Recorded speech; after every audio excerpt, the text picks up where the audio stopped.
So welcome to Northern Powerhouses, our business success story series of interviews, where we discuss with local business leaders, their backgrounds, their successes and challenges, and what's really driving them forwards. And this afternoon, I'm delighted that we have with us Alex Rawlings, who's the founder and managing partner at Raw Selection. So firstly, Alex, thanks so much for spending some time with us today. If you'd like to introduce yourself and Raw Selection and how you help people to start with, that would be wonderful. Yeah, thank you for having me on the podcast, Chris. So Raw Selection is a specialist executive search firm.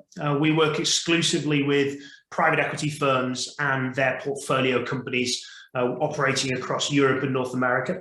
So we've got a fairly unique niche that we operate in. We don't work with any firms outside of private equity. And for those not familiar with private equity, it's companies that in essence buy other businesses, build them up and sell them. So a lot of major businesses that everyone's kind of familiar with. Krispy Kreme is private equity backed. The Six Nations is private equity backed by CVC Capital Partners. Technically, Newcastle United is owned by a private equity firm, which uses Saudi capital to do it. So they'll raise capital by various different means, insurance companies and institutional investors, as it's referred to. So they'll buy businesses, build them up, grow them, and sell them. And we work with those businesses to put in their investment professionals, so the people who are doing mergers and acquisitions due diligence, and their back office team that run the company. And then we also put in their chief executives, CFOs and COOs into the actual companies that they acquire, again, all operating across Europe and North America, which most of our business, 80% plus, is US centric. Fascinating, absolutely fascinating, really interesting. We must talk about a few things around that space, but you mentioned there, and I'm really interested, you do 80% of your business in the US. I guess one of the questions is how did that come about, and how does that operate for you, given most of your client communications will have to be remote? I know we're more used to it now, but how does that work best for you, Alex? Yeah, so we've operated, we operate out of Leeds. We've got a team here of 12 people. We do have 3 people out in India that do all of our back office administration, processes, systems, etc. But everything from a client-facing perspective, so to speak, is based out of the UK. So reason we did it is heard of figures earlier. This wasn't the reason I predominantly did it, but I knew of this fact. But we've got 33,000 recruitment firms are in the UK, roughly. Yeah. In the US, there's 22,000, and obviously per head of individual, it makes it a lot less competitive for any firm to operate. The UK market, even the European market, is fairly saturated. North America is still on a growth trajectory, whereas Europe is on a little bit of a decline as we become softer in the world, as big major shifts happen, and organizations a bit like countries. I see countries like companies, they grow, they decline, they get too fat, and then they have to thin out to go through. So the salaries are higher in the States, and therefore that gives us obviously more leverage because we charge on a percentage of compensation. And realistically, the opportunity is larger there. So there's a lot of firms here in Europe that, very good firms and do incredibly well. Equally, it's the same in the States. But, I've operated in the US now for probably 7, 8, 9, maybe more years. Have focused on that market, and naturally, you go where your profit margins are the greatest, your opportunity is the greatest, and therefore your chance to grow your business the quickest is where you're going to play, and that's why we do it. That's fascinating. So obviously 22,000 organizations in the US, 35 or whatever here. It is selection, something newer in the States, or is it just that the market is less saturated? I'm interested to know how there's more of us in the UK than the US. So the history of recruitment actually sits in the UK, as far as I know it. There's different stories of where it came about, but the origination of it was in the UK, and it was a firm, I believe, in London that did typewriting, and then somebody said, well, instead of, I think they wanted something very specific and very confidential. Instead of us giving you the work, and we have and have your people to come here. And that was, I believe, the origination of recruitment. Also, the stories told me anyway. I'm sure there's different stories that come about there. So yeah, recruitment is, although I'm sure the US would argue differently, but the recruitment industry as a whole, as a developed as a developed service, is further on in Europe, and therefore is advanced with regards to its processes and systems, etc. And therefore there's been a nature of increase. And if we think from a UK perspective, we're a heavily service-based country, and therefore that has led into no doubt us the recruitment industry thriving here in its initial phases more than the US. Fascinating. That's I'm glad. I like to learn something new every day, so that's something new for me. Thank you. So perhaps we started telling us a little bit more about your background, how you got into business, and why this particular one. Yeah, so I think like a lot of stories of the recruitment of when I got into it, which was 13, 14 years ago now. A lot of people kind of fell into the recruitment industry. I wanted to be in the outdoors originally, and I love the outdoors, realized there wasn't a lot of money in it. And, winter's probably going to be a tough one, walking people up mountains, etc. Yeah. So I applied for loads of jobs, got a job fortuitously in the recruitment industry. And I'd like to say I'd never looked back, but there's been a few challenging times throughout my career of, challenging firms I've worked for, etc. And I've always had that, people talk about entrepreneurial. I don't like the word because everybody is now, but I've always had that interest. My parents used to kick off because you used to buy headphones from China, sell them on eBay for three times the money, and I bought X, I bought Y, and I wasn't quite the kid at school that had all the chocolate and sold it from there, but I did all the online eBay type stuff and tried to make as much money as I could from there. So recruitment was a nice transition from my perspective in my personality. And then I worked for various different firms, built them up, and I got frustrated. I think like a lot of individuals, they think they can do things better. You think they can be run, organized better, and etc. Then you realize it's a different game when you're actually running a business. But I felt I could do something more interesting, and I was doing kind of mid appointments, and I wanted to do the senior stuff. I wanted to play at the top of the industry. I wanted to be placing chief executives, probably ego-driven in the most part, but also I knew that there was bigger fees out there. Yeah. And therefore, I put my money where my mouth is and went for it in a brand new market. I had no clients, no contacts, no information. I had to build everything from scratch. Wasn't even hugely, purely sure of actually what private equity is and, how a lot of the conversations I have, what AUM stands for, what carry is, how equity works, all these kind of things we kind of learned as we went along, and building the firm and continuing to grow and looking to further grow the organisation as we look into 2023. Fabulous. Really interested to know, as you've grown, what would you say some of the biggest issues or challenges you've had to overcome? Well, it's a bit of an ironic one, actually. So talent is probably the area that we find the hardest. We play in a market where realistically there's only one other firm that operates that we're aware of, and we've done a lot into the Leeds market that places at the kind of level that we place at on a consistent basis. There's plenty of people who kind of do bits and pieces at C-suite level, but not, as a focus to that market. So we've found talent and hiring particularly difficult. We've put a lot of processes in place to develop that. We've used outside parties, the businesses, believe it or not, that recruit for recruitment firms. And we've had to generate a lot of our talent from grad. So a lot of graduates we've brought in. In fact, I think most of the team is a graduate. If not, we've picked them up from a sales type background.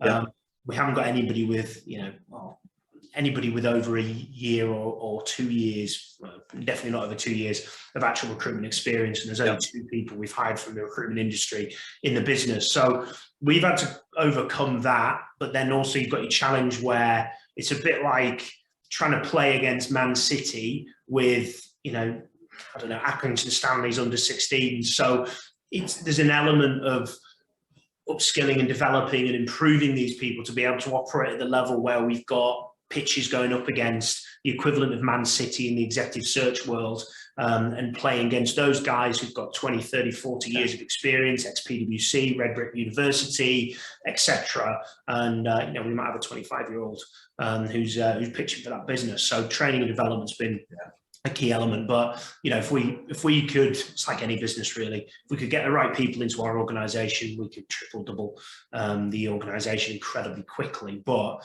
it's not always as simple as that, and especially when it's entry level, it's not always easy. And taking graduates out, you not only teach them an industry, you also teach them how to operate and how to sell, how to communicate, how to even work to some extensions there. So that's been, ironically, for a recruitment firm, our single biggest challenge is getting the right people into the business. Yeah, brilliant. Yeah, it makes a lot of sense.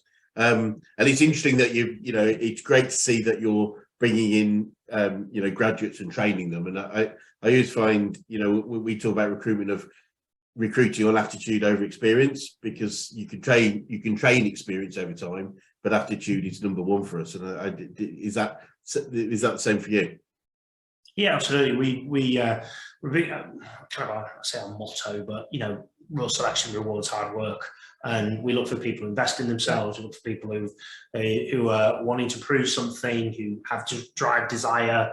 I haven't read a job description that doesn't say self-motivated individuals, but is that likely in an organisation of everyone? 100% not. So it's only hiring people that you're confident with, and then if you do make mistakes, then unfortunately exiting out of the business as quickly as possible and allowing them to go into something that they're interested and passionate about. Because especially in our industry, you spend a lot of time at work, a lot of time doing what we do, and without that passion and that excitement and drive and desire and enjoyment, or even just an end goal that you're really focused on to take you towards that, this, like any job, I suppose, it's a tough gig. Yeah. No, makes perfect sense. And I know we talked before, and you're very hot on personal learning and development. What would you say are the biggest learnings you've had in and about business over time? Oh God, what are the biggest takeaways? Well, I'm a big reader, so I read a lot. I've set myself, I say read a lot. I'm sure there's plenty of people who read more, but to read 3 books, and these are all business books and everything. I don't read Harry Potter or whatever. So yeah, I think if I look at what are the big lessons, I think one of them would be to keep your standards high and don't flex on that. I think originally when I moved into management, and this was prior to setting up a business, my standards were too high, and it stifled the kind of operation of what I wanted and what I wanted to achieve and the growth of my division. But I think now it's keeping and retaining those standards in a business. So if someone's late, oh yeah, it's fine, don't worry about it kind of conversation. There has to be a standard of a business, because if one thing slips, it all begins to go that way. Oh, well, we didn't do our KPI targets this week, so let's not get it. It's not, and a lot of people in recruitment are going the other way at the moment against the KPI world, and KPI free, and you do what you wish. There isn't a private equity backed business which are fast growth.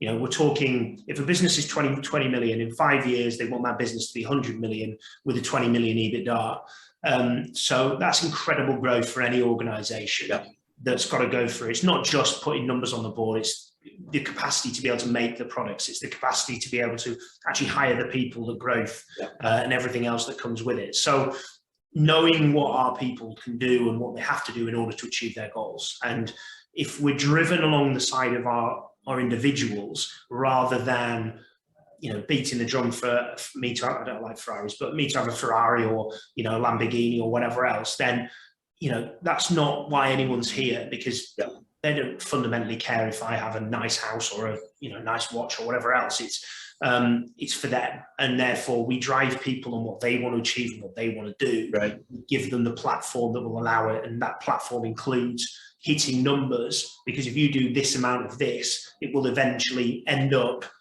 down the funnel is your new car, your new house, your promotion, your managerial position, your whatever it is, your financial freedom. And that's what we look at driving people on in, simplistic goals. And there's not a single person in the organization that I don't know their goals, both on a personal and business level. And we're, very intertwined in that. So I'd say for me, it's a big lesson is drive people along what they want, not what you want, and push people in that direction, and they will fight harder for themselves and eventually for the organization than they certainly will for you telling them that, if you, the old joke of if you work harder next year, I'll be able to afford, an Aston Martin or whatever. And that's probably one of the big, but I mean, there's a lot of stuff. There's some great reading out there and some great learning points. But if I put it down to one thing, if everyone listening here, what one thing you will need to learn is how to sell, because that is absolutely critical. I'm not saying I'm the guru. I'm no Jordan Belfort. I'm no Grant Cardone or anyone else that Benjamin, the UK's most hated sales trainer, or whoever it is. But going along that path and starting to learn and expose yourself to what actual commercial selling is essential, because it takes you a lot further than anything as a single skill to get started in business and then continue in it. And then obviously you need all the rest of the tools that come with it. I agree. I mean, because selling is all part of our lives, isn't it? Whether it's, obviously sales itself, but, management, leadership, it's all selling something and engaging. And it's interesting you said about the standards. I think there's a great Stoic quote, which is, how we do anything is how we do everything. Yeah. And your point about, if you turn up 5 minutes late, in itself may not be the issue, but that's just, that's how you're going to be approaching everything you do. Therefore, we've got to maintain those key standards. It's really fascinating, and you're probably aware we're a business coaching organisation. I'm keen to know from your learnings who are some of the best coaches you've worked with, whether that's in business, sport, or life in general, and what makes them so. Yes, it's interesting. It's something I've invested heavily in. I'm a big believer in self-development and learning. I've had various different coaches across my career for various different reasons. I think one person comes to mind who really helped me with a lot of my mindset type work, and that was both personal and therefore linked to business. A lot of what we manifest ourselves is derived from our parents. I've got parents that are very cautious. I don't think my dad had even changed bank account without, reading all the terms and conditions type scenario. And there's probably not too much of a joke in that. So, I'm trying to encourage him to get an extra % on your money here, father, but, you don't want to do it. So a very cautious approach. And, whatever your parents are, usually you end up having a level of not everything, but certainly a strong level of that. And they worked with me heavily. And that was one, Tony Robbins's coaches and coaching programs. I think a lot of what I like to do with coaching is finding people that have been there, done that, and achieved it. So, a lot of my coaches at the moment are people who've grown recruitment businesses. A lot of my coaches previously have been people who've grown recruitment businesses and been in that world. And then it's always good to have a differing opinion. Yeah. I've got friends who are, one's a lawyer, so it gives me a lot of legal exposure, and albeit I wouldn't, I don't pay for services or coaching, but we talk a lot about that type of level of what have you done here. My accountant, exactly the same. He's not a coach. I pay him for my accounting services, but you put a P&L in front of me now, and you put even a business pack in front of me, and I'll be able to tell you some of the challenges, not to the level of a PE investor, but certainly, or private equity investor, certainly to a good degree where I can understand things. So anybody out there with regards to coaching, and this isn't just because you guys are good doing coaching. It's an incredibly important mindset shift, and they see different things and they challenge you and they make you better. And even if it's just accountability, and someone to email at the end of the week, I've done all of my objectives, I've done all this, it certainly helps you grow your business. And if your business is stuck, what I've tend to find is probably because I'm stuck. I'm not going as fast and as far as I need to go, and the business will grow as I grow and as I become a better leader. then I get there, and I could read 3 books a year, but I could also just sit next to someone who's been through the mill and done X, Y, and Z, and pay them for their services and for their time, and steal them of all of that. So I'm a big advocate in any of that element. Yeah, brilliant. No, it's interesting that when asked the question, different responses, because some people, as you say, it might be the parents, it could be a manager or a leader in a previous business, and it's just really interesting to see the different types of people that have supported people that I speak to, and through your learning, etc. Have you any favourite quotes or sayings that you use a lot, or you fall back on, that mean a lot to you? Yeah, there's I don't like Jordan Belfort, but I do like one of the quotes that he came out with, and that is the only thing standing between you and your goal is the bullshit story you keep telling yourself as to why you can't achieve it. And I'm a big believer in whatever actions you look to take, that sits on your responsibility, and I really reflect on things when I make mistakes and get things wrong, and it's all just down to you, and you did X, you didn't do Y, and just creates that accountability on yourself rather than looking for others to blame. Brilliant. Yeah, it's very much that sort of stoic attitude, isn't it? Of it's about me. We have a little framework we call above and below the point of power, which below is blame, excuses, and denial, where we're giving responsibility to other people. If I blame other people, other things, the economy, the current situation, the job market, all of those things are giving control of my future to other things, other people. Whereas above it, we take ownership, accountability, and responsibility. It's about us, isn't it, ultimately?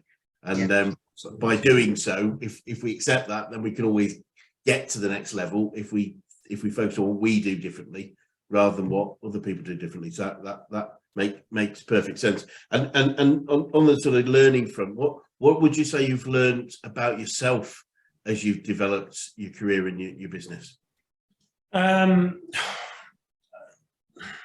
A lot, probably, but I'd say one of the main points I said earlier, which is about that kind of start-stop mentality. I've got my foot on the gas and my foot on the brake exactly the same time.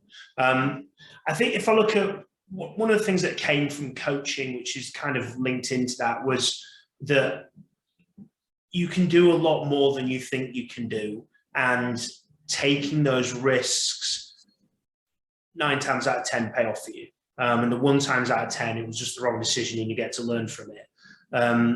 And that for me has been really powerful, like, especially going into things like COVID, and if we're going to go through a recession now, depending on whether your argument is we're in one or not in one, but that belief in your own capability and that confidence in yourself, and some people call it ego and arrogance and whatever else, but confidence that you can get through something, and then when something really challenging comes in, you just stand up and take it and go for it. And I think that's always been within me, but I've always questioned everything. I've always been super cautious. I've always been super worried about things. So I'd say that's definitely one of them. And I suppose I used to have a little bit of so I'm not degree educated. I think I'm possibly the worst educated person in the business, potentially. So at least probably the worst grades. So on paper, it sounds like, rather than practice. But yeah, not practice. And I carried a bit of that with me. So I work with a lot of people that masters, MBAs, and Harvards and Oxfords and Cambridge, etc., etc. And I think I was always a bit concerned about that. But the proof in what you can do and what you deliver is much more important than anything else. And absolutely, what education you've got a lot more in you than anyone else. And I've always seen myself as not an intelligent person, and the intellect hasn't been high enough, which may be what drives my desire for self-development and improvement, potentially. So sometimes you perceive weaknesses can work for you from that perspective, but when you sit down at the table and you're having conversations and discussions, you want to be slightly out your depth, because then you learn, but you want to be able to hold a conversation, and certainly, whatever the hell I got at GCSE and I decided to get at A-level doesn't make any difference to what you can perform at. 100%, completely agree. I think we put a lot of weight on academia, but ultimately that's one form of learning, if you like. There's lots of other there's lots more really effective forms of learning, and I've met some really, really highly qualified and highly educated people that practically would struggle to do some simple things, but we won't necessarily go there. I mean, it must be an exciting time for you right now, I would imagine. And what does the future look like for you guys? And what are the main challenges you foresee, if any? So I think there's always challenges if you're facing a growing business, and if you're facing a declining business, then you're probably worried about profits and putting food on the table.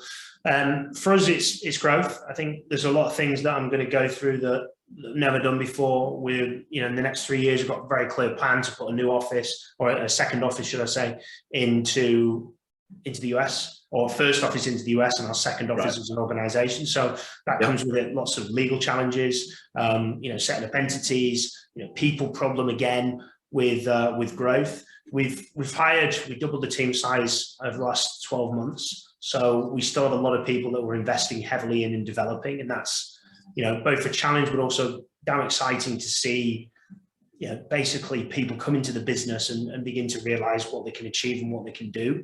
We've got some people here that, earn more than, one guy earns more than, probably a large percentage of the UK, and he's under 30. So you've got a lot where you can achieve a great deal in this industry, and watching these people progress and develop, and we'll see, the next crop of individuals coming into the business this year as we continue to hire. We develop the existing individuals we have in the business, and they begin to realize their goals and realize what they're looking to achieve. And it's not just about money, it's the status, there's possessions, which obviously come from cash, but there's also that self-belief and development and improvement on individuals and their ability to be able to communicate and articulate with individuals, and all sorts of different skill sets. So that's really exciting for us. We're looking to add what's probably another 1.2 million onto the revenue of the business this year, which is near double what we did last year. So we're very positive about the future.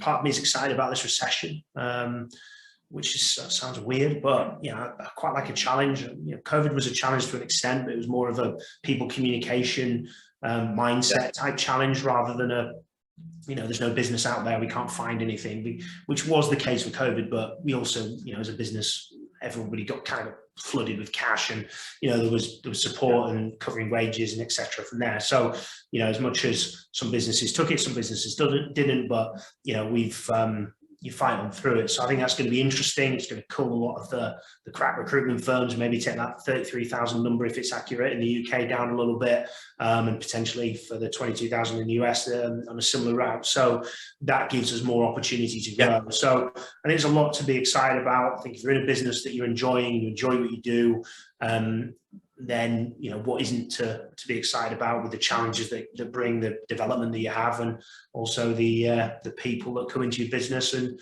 hopefully thrive, hopefully succeed, and achieve their own goals. Brilliant. It's great to see the enthusiasm that you have for it. It's just really cool to see. And what would you say to anyone that was thinking of going to business right now? So cautious head would come out and say, I think with anything in business is whatever, it's like with anything in life, really.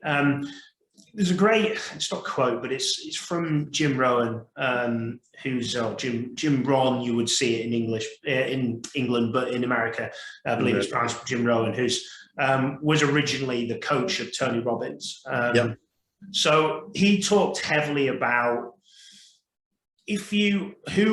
when they're young, providing they're capable, let's say you have a couple of goes at walking, and you decide after 3 times that it doesn't work, and you just give up. There's nobody, I don't know certainly of anyone, I've never heard a story of somebody who just gave up on walking and just pushed themselves around in a wheelchair. Obviously, there's people that can't for whatever reason, and there's a lot of people that can't and then do. But whatever you do, if you're that fixated and you want to achieve it, you've got people around you that support you with, if you're trying to sell, I don't know, water to the water companies, maybe not the best of ideas, but providing your business plan solid and you've got an opportunity. When I say business plan, your business idea of what you want to do, rather than writing everything out. That's pointless for the most part.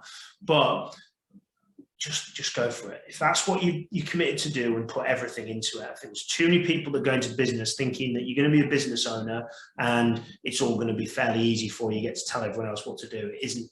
You serve your team, you serve your employees, You serve the people around you, and you work hard, not for you, but for them to achieve and them to get there. And it sounds cheesy and sounds like all BS, but generally, you get a lot of benefit yourself. You get a lot of learning, you get a lot of development. You have to make hard decisions. Sometimes I have to shake hands with people, but that is an exciting time to do that. And no better time to put yourself in the test. And would you rather be in the person in the World Cup that scores the penalty, or the person in the World Cup that misses it? Everyone wants to be the person that scores it, but how many people never showed up? How many people never even got the opportunity to take the penalty in the damn first place because they never thought they'd make it, so they sacked it off and didn't do any of it? So I'd much rather be there and miss than not be there at all. And if you score, you put yourself in the opportunity to do so. So if you're going to regret it in 10 years, 5 years, then do it. If you're not that fussed about it, not everyone needs to be a business owner. Not everyone needs to be a number one. It is hard, it is difficult, but I wouldn't change it for the world. Brilliant. Fantastic. It brings to mind, there's a wonderful video about an Australian speed skate, short course speed skater. I don't know if you've seen it, but it's fascinating. And they show the race, and basically he just about qualifies to get into the race in sixth or whatever the last position was. And as they go round towards the last 2-3 circuits, the second guy takes out the front guy and takes everybody out, and the guy from the back, who's already miles behind, comes through and wins. And it just exactly pretty much exactly what you said. And somebody sort of said, a reporter said, do you think you deserve this gold medal? And he said, I deserve it not because of winning the situation today, but for the 14 years of hard graft I put in to get me here in the first place. And it stuck with me really strongly when you said about, it's about, you getting there to take the penalty is the win. Whether you score or not is in the hands of other things sometimes, but it's the hard graft to get you there that makes us deserve where we choose to be. And that's wonderful. So looking just a little bit about your, if you look back yourself, is there anything, if you started your business again, that you might do differently?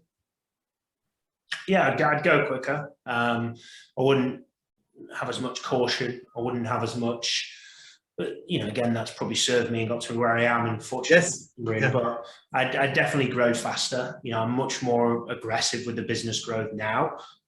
Educated decisions, but equally I've got that experience on my shoulders. So I didn't have that experience before.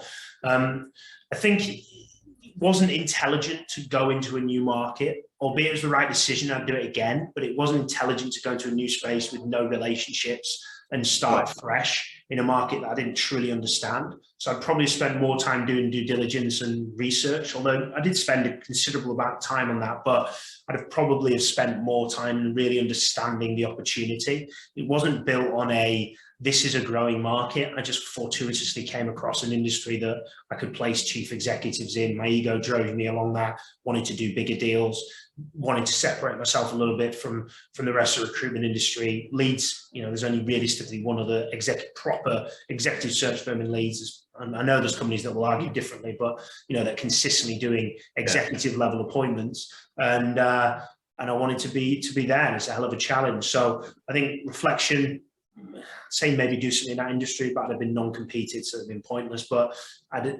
do make sure you do your research, make sure you look into the industry, and then that's probably one of the main things. That move faster, and there's probably the two main things I'd do differently. Brilliant.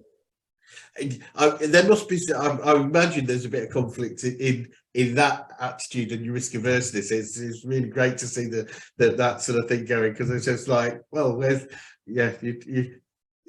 really fascinating. But as you rightly say, and I would totally support it, the risk averse will got you to where you often won't be here if we took too many risks. So that makes perfect sense. And what it might sound a similar question, but what advice? What would be the best advice you could give an 18-year-old you if you could go back in time and do so? Probably the similar advice. I think when you're young and when you're certainly when you're 18, you just don't know anything. You think you know everything, but you don't know anything. I think it's easy. Anybody who's 18 is listening to this now and going, yeah, I know it all. I've got it, and I can understand communication with people and read body language, and I know when someone's telling me off, and when your mum and dad are having a go at you, but it's not as simple as that. So, but you have a hell of an opportunity. I'm not bogged down with responsibilities at this phase of my life, but at 18 you don't have any. So in the most part, so pursue those opportunities and go looking for things. I think if I was 18 again, I'd get as much exposure to business leadership as I possibly could. I grew up with my dad running a business. It was a one-man band doing lots of different things, but I grew up seeing that and seeing that hard work element and seeing that, that exposure to that, maybe that carved where I am now. I definitely believe that's as a contributing factor, but the exposure of things that you can have. But all I would say is think about what you want to be remembered for, and think about what you want from life in essence, or what you want. If it's work and it's we're talking about business-minded people, I'm sure if you listen to this podcast and you want to go to Thailand for 10 years and do nothing, then this isn't the right podcast for you. But if we're business-minded, you want to get into that, get experience and exposure. Don't go and work for Unilever. You'll learn things, but you won't get exposure to business leadership. If you eventually want to own your own business, you want to get with it, get as close to a founder, get as close to a fast growing business as you possibly can, assess the individual for, their L&D in their own self and how much investment have they put in and what's their knowledge, and get around them and go and work for them. Even if you're, sweeping up and doing, very little from that perspective, get around it, learn it, immerse yourself in it, and you'll be amazed by how much you've found. But go and try different things and go and look into what you want to do and spend your time thinking about that, rather than falling into an industry like I did that fortuitously I hated at some point. My second job in recruitment, I wanted to get out of it. And then the third job in recruitment, and I was like, I love this industry. Eventually then didn't like the business, didn't like where I was going. But that was probably more so on me and wanting to run my own thing rather than the actual organization to an extent. So I definitely say is try different things, but get around people who are going somewhere, because it's knowledge that you need. And that's the powerful element of anything, being able to make quicker, faster decisions and know when you're in the right place and when you're not. I think there's a Jim Rohn quote that I love, which comes to mind when you talk like that, which is work harder on yourself than you do on your business, on your job. Yeah, work harder on yourself than you do on your job. Absolutely. Yeah. That's a big belief for us here. That seems to shine through, and it absolutely perfect sense, and a great example of the successes you can achieve by doing so. Alex, it's been really fascinating. That time's flown by, and it's been really fascinating, and some real nuggets in there for anyone watching this. And I really appreciate your time. Just before we go, if anyone would like to contact you or your company, what would be the easiest way to do so? Yeah, so I'm on LinkedIn. So Alex Rawlings, RAWLINGS. If you Google me, put Raw Selection, RAW Selection, you'll link the surname of why the company's named that. It's not a dog food company, executive search firm. Bad name for a recruitment business, but it is what it is.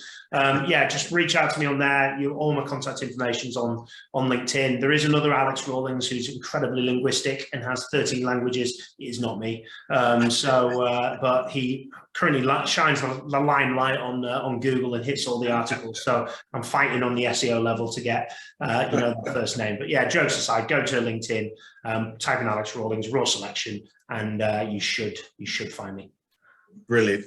Well, Alex, again, thank you so much for your time. It's been absolutely fascinating. Yeah, thank you to you. Appreciate you letting me come on. Thank you.